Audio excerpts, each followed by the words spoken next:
சரி, இப்போ ஒருத்தர் வந்து ஒரு காமன் மேன், ஒரு சின்னதா வந்து அண்ணன் தம்பி, பெரியப்பா சித்தப்பாக்கு நடுவுல ஒரு பிரச்சனை, ஒரு இடம் வாய்க்கா வரப்போ ஒரு பிரச்சனை, ஒரு வீட்ல ஒரு காம்பவுண்ட் செவுரு, இந்த மாதிரி விஷயம்னா ஒருத்தங்க கேஸுக்கு போறாங்க.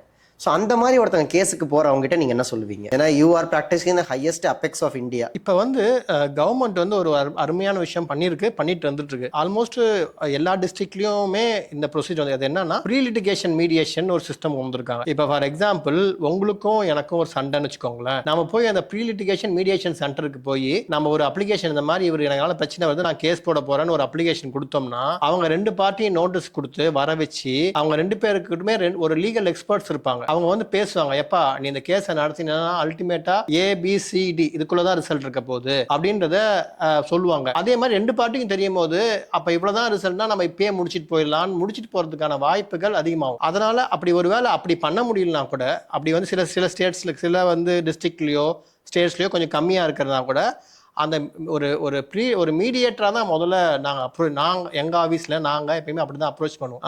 என்னப்பா ஆனஸ்டா என்னப்பா முடியும் என்ன முடியாது எப்படி வாய்ப்பு இருக்கு வாய்ப்பு இல்லை இதெல்லாம் நாங்க சொல்லிட்டு டீட்டெயிலா படிச்சு சொல்லிட்டு அதுக்கப்புறமேட்டு அவங்களுக்கு வந்து அந்த ரிஸ்க் எடுக்கலாம், ஓகே இதுதான் பாசிபிள்னு தெரிஞ்சிட்ட அப்புறம் எடுக்கிற முடிவுக்கு நாங்க சப்போர்ட் பண்ணுவோம். அதுதான் எங்களோட வே ஆஃப் ஒர்க்கிங்கா இருக்கு.